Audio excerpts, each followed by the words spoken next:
آج ایک انتہائی اہم ترین شرعی مسئلے پر آپ کو توجہ دلانی ہے۔ آپ دیکھ رہے ہوں گے میرے ہاتھ میں مفلر ہے، تو نمازوں کے حوالے سے ایک اہم مسئلہ ہے اور احادیث مبارکہ سے ماخوذ ہے۔ پریکٹیکلی آپ کو یہ شرعی مسئلہ کیا ہے کر کے دکھاتا ہوں تاکہ آپ کے سمجھنے میں آسانی ہو۔ یاد رکھیے نماز میں کچھ چیزیں ایسی ہوتی ہیں وہ مکروہ تحریمی ہوتی ہیں، یعنی حرام کے قریب، اور ان کا حکم یہ ہوتا ہے کہ نماز میں اگر وہ چیز کر لیا تو نماز دہرانا، نئے سرے سے پڑھنا، یہ شرعاً واجب ہوتا ہے۔ انہی میں سے ایک مکروہ تحریمی میں آپ کو پریکٹیکلی کر کے دکھاتا ہوں۔ سردیوں کا موسم ہے، لوگ مفلر وغیرہ استعمال کرتے ہیں۔ یاد رکھیے نماز میں اگر آپ مفلر اس طرح رکھتے ہیں کہ اس کے دونوں کنارے لٹک رہے ہیں، تو یاد رکھیے اس طرح نماز پڑھنا یہ مکروہ تحریمی ہے، یعنی اس طرح سے نماز پڑھنا ایک تو ناجائز ہے اور اسے نئے سرے سے پڑھنا یہ شرعاً واجب ہوتا ہے۔ حضرت ابو ہریرہ رضی اللہ تعالیٰ عنہ روایت کرتے ہیں کہ نہا رسول اللہ صلی اللہ علیہ وسلم عن السدل فی الصلاۃ، یعنی سرکار صلی اللہ علیہ وسلم نے نماز میں سدل کرنے سے یعنی کپڑا لٹکانے سے منع فرمایا۔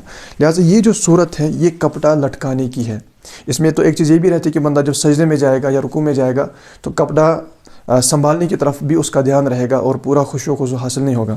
لہٰذا اگر اس طرح مفلر اگر کوئی لٹکاتا ہے تو اس سے نماز مکروہ تحریمی ہوتی ہے۔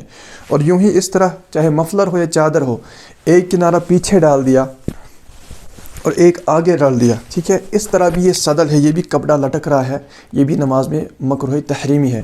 ہاں اگر اس طرح ہو کہ یہاں سے تو ایک سرا ہے اور اسے جو ہے ہم نے لپیٹ کے پیچھے کر دیا، اس طرح اگر کوئی نماز پڑھتا ہے، یعنی لپیٹ کے اس کو اگر پیچھے کر دیں گے یا پھر اس طرح واپس لے آئیں گے تو اس صورت میں یہ سدل نہیں کہلائے گا، یہ نماز مکروہ تحریمی نہیں ہوگی، بلکہ اس طرح پڑھنا جائز ہے۔ تو یہ مفلر کے ذریعے چادر بھی اگر ہو اس طرح اگر لٹکا چھوڑیں گے، یعنی دونوں طرف سے بالکل کنارے لٹک رہے ہیں اور اس کو جو ہے لپیٹا بھی نہیں، تو اس صورت میں نماز مکروہ تحریمی ہوگی۔ اسی طرح چادر ہوتی ہے، اسے بھی اگر نماز میں اس طرح لٹکا دیا تب بھی نماز مکروہ تحریمی، اور اس طرح اگر لپیٹ دیا تو اس صورت میں نماز مکروہ تحریمی نہیں ہوگی۔ یا پھر بعض لوگ سر سے چادر اوڑھتے ہیں، اگر دونوں کنارے لٹک رہے ہوں، انہیں لپیٹا نہیں ہے، اس طرح اگر کوئی رکھ دیتا ہے اور نماز پڑھتا ہے تو یہ مکروہ تحریمی ہوتی ہے، بلکہ اگر لپیٹ لے گا تو تب جا کے مکروہ تحریمی نہیں ہوگی۔ اسی طرح دوسرا مسئلہ جو ہے وہ پیش آتا ہے سردیوں میں نمازوں میں، کہ بعض لوگ جب مفلر کے ساتھ نماز پڑھتے ہیں تو وہ اپنے ناک اور منہ یعنی چہرے کو چھپاتے ہیں، یعنی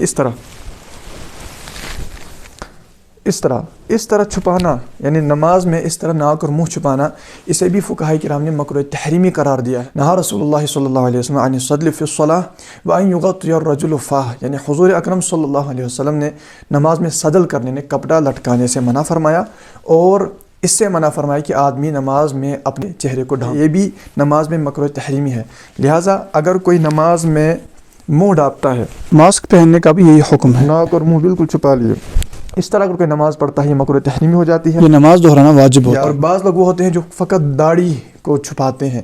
یاد رکھیں نماز میں داڑھی ڈھانپنا، مفتی جلال الدین امجدی رحمۃ اللہ علیہ نے فتح فقہ ملت میں اس کے بارے میں فرمایا کہ اس سے بھی منع کیا گیا ہے اور یہ بھی نماز میں کرنا مکروہ ہے۔ یاد رکھیے کہ یہ کوئی نئی باتیں نہیں ہیں، بلکہ فقہاء کرام نے پہلے سے ہی کتابوں کے اندر لکھی ہوئی ہیں۔ افسوس اس بات پہ کہ ہم نے پڑھی نہیں ہے، بلکہ یہ تو احادیث مبارکہ سے ماخوذ ہے۔ لہٰذا ہمیں چاہیے کہ ہم ان احکامات پر عمل کریں، اور آپ سے گزارش ہے کہ اس ویڈیو کو زیادہ سے زیادہ شیئر کیجیے۔ سردی کا موسم ہے، لوگ ان چیزوں کو استعمال کرتے ہیں اور بہت ممکن ہے کہ ان غلطیوں میں پڑتے ہوں۔